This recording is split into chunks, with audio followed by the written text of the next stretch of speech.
Hey everyone, welcome back to my channel. Thank you guys so much for tuning in. For those of you who are new, welcome. My name is Rachel and I make new videos every week on clothing hauls and school psychology. And for those of you who are returning, thank you guys for coming back. So in one of my most recent videos, I shared with you guys 10 reasons to become a school psych and like the benefits of school psychology and going into that field. So I thought it would be interesting to kind of share the opposite today. So not like why you shouldn't go into the field, but just like the harder and more stressful things about the job, because every job has pros and cons to it. So I figured I would give you guys like a more well-rounded view of what school psychology is and what it looks like. When I was thinking of this video, I was trying to think of at least 10 hard and stressful things about the job, but I honestly could only think of 8 reasons. I really could not think of like another 2. There might be more hard and stressful things that other school psychs can think of, but for me, I could only think of 8. That just tells me that, you know, there's more pros to being a school psych than there are like hard and stressful things about it. So yeah, that might look different for everybody, but that's how it is for me. So yeah, I'm gonna share with you guys 8 things that are a little bit harder and more stressful sometimes about being in the field of school psych. So let's get started. By the way, it's pouring outside, so hopefully you guys do not hear the rain right now or the annoying bird that's outside. So the first thing that is a little bit harder and stressful about school psych, and this is more personal for me, this might not be the case for other school psychs, it really depends on you, is public speaking. So I have never been a fan of speaking in front of a group. I've always had such anxiety about it growing up in school, and I'm honestly only comfortable speaking in front of like 2 or 3 other people. The main thing I do is I conduct evaluations and we come together as a team to figure out whether the student qualifies for special education services or not. So I have to present my findings a lot since that's the primary thing I do right now is assessments. I always get so nervous right before I have to speak. Like my heart is just beating out of my chest, and it really depends. Like sometimes you already know the parent before the meeting starts, and it really depends also on like who you're presenting in front of, because sometimes if you know the parent and you know that the meeting is going to go well and that they're probably going to agree with what you have to say, then it's a little bit easier for me to speak. But I do get more nervous if I kind of have an inkling that the meeting is not going to go smoothly, or like the parent might not agree with what you know, my findings show.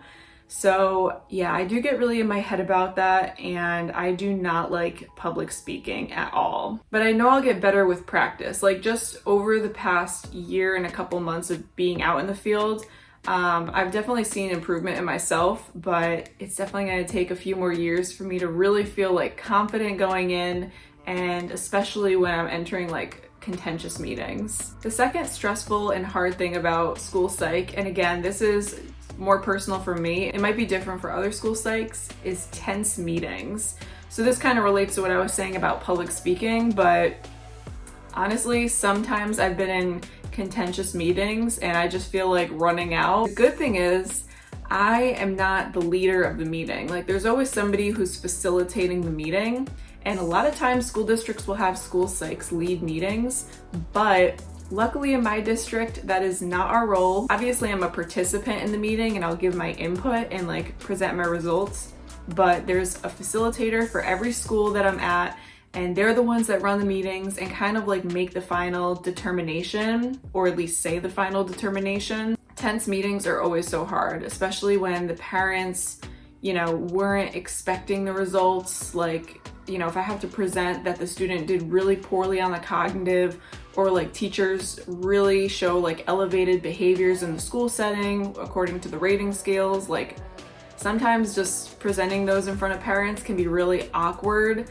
and especially presenting in front of the student, because if students are 14 or over, they're invited to the meeting, and a lot of times they come, so I have to present these results in front of the kid too. So I really just try and like speak both to the kid and to the parents, because I don't want the kid to think I'm just like not realizing they're present at the meeting. Sometimes that can be really stressful, is just prepping for those types of meetings. So the next stressful and hard thing about being a school psych, this applied to me when I was in my internship year, is dealing with crises. So like crisis prevention, like I said in one of my previous videos, a lot of school psychs do that as part of their role. And when I was in internship, my school psych supervisor, she did everything, like everything you could think of. So she would conduct threat assessments with administration. She would do suicide assessments, like risk assessments. So she has dealt with a lot of crises, and sometimes I helped her out with them when I was in her intern. But to be honest, like I would blank out. Like I was so happy that she was the one leading it most of the time, because in the moment, I'm just not good with crises. Like I blank out and then I just forget what the next steps are that I should be taking and what questions I should be asking, like the students or the parents. So it's a lot. I can't see myself doing crisis prevention in the future. It's just honestly not meant for me. If I have to do it, I will. I feel more comfortable doing like a suicide assessment, because oftentimes you'll use a questionnaire that you can ask the student, and then from there you determine if they're like low, moderate, or high risk. But yeah, threat assessments I could not do. That's way too stressful for me. So the next stressful and hard thing about school psychs, and this is more from like what my school psych friends say, is report writing. So doing evaluations, you know, I'm testing half the time and then I'm writing my reports half the time. So as a school psych, you do a lot of writing. And if you don't like writing, you might not want to consider going into just an assessment role as a school psych. You might want to do like a more comprehensive role. But yeah, you spend a lot of time writing reports. So I would say I spend about 4 to 8 to 9 hours, like 4 to 9 hours, I'll say, to write one report. And it depends. Like some reports are more in depth, like, you know, if it's just a reevaluation for a high schooler that is has a learning disability, I'll give them the cognitive and some background information and a student interview.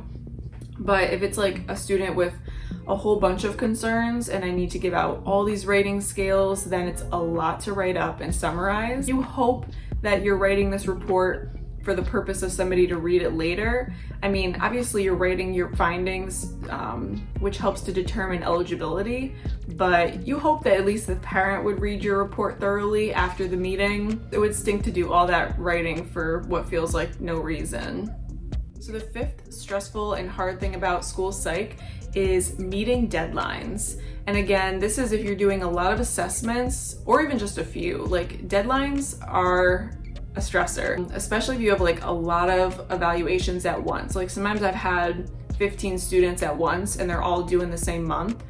And in Massachusetts, after the parent signs consent for a special education referral, we have 30 days to complete the evaluation and then 45 days for the meeting.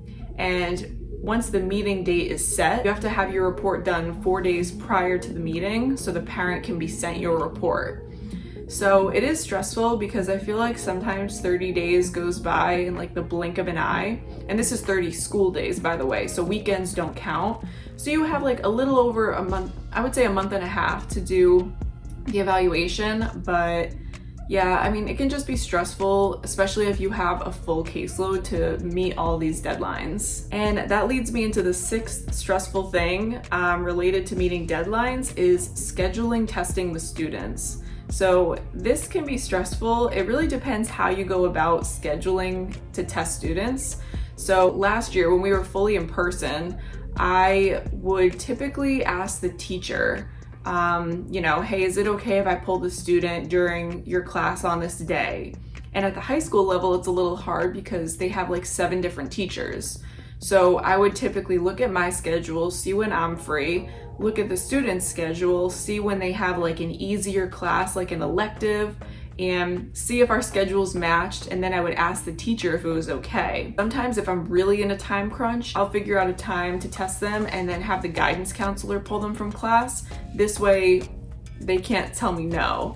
But I only do that if I'm like really in a time crunch. The 7th stressful thing about being a school psych is just the school psych to student ratio. So from what I last read on the NASP website, for those of you who don't know, that's the National Association of School Psychologists, they recommend having at least one school psych per 1,000 students. So when I think of that, I'm like, wait a minute, they expect us to service 1,000 students, but I think they just mean like in the school, there should be at least one school psych for the 1,000 students that are there, because you're not gonna actually be working with all 1,000 of them. You're gonna be working probably with like, I would say at least 200 to 300 a year, from like evaluations to students you might be counseling to crises you might be dealing with. Honestly, even though NASP recommends that, that's still like a lot of kids to service. And like I said in my previous video, school psychology is such a hot field right now because there's such a need for them. Like there's not enough people going into the field. I think because people just don't know much about it. Like I had never heard of school psych until I researched it in undergrad. So there's such a need, which is why a lot of school psychs right now are really overburdened and feeling overwhelmed because they have such high caseloads. It can be a lot for school psychs because there is just so many students that need to see school psychologists, but there's not enough of us. And then the last stressful thing about school psych that I kind of wish they told us about in grad school, but they didn't say anything about it. So I don't know if like I feel dumb for not knowing or like, I don't know. But you have to accrue 150 hours of professional development every 5 years to renew your school psych license. So I just learned about this like during my first year last year, and I found out through my coworker because she was having to do her license renewal. You have to get 150 what's called PDPs, and you have to get like 30 in a certain area, 15 in a certain area. So like 30, for example, with like English language learners. That's something I've been starting to do. I've been going on the Massachusetts Partnership for Youth, and they offer all free PDPs. So I've been slowly accruing my hours, but I feel like I didn't really do much last year besides like the school professional development that you have to do, because you have to do 22 hours in my school. So that is definitely something to keep in mind, because you don't technically have to show your 150 professional development hours, but sometimes they will ask a random bunch of people every year to make sure that people are actually doing it. It's definitely not something you should ignore, because they might ask you when it comes to your license renewal to show them the 150 PDP hours. But yeah, that is something that's a little stressful that you have to keep in the back of your head, because you consistently have to be doing professional development, which is a good thing. It's just stressful that nobody really told me much about it. I had to figure it out for myself. So I hope you guys enjoyed hearing like the more hard and stressful things about school psych.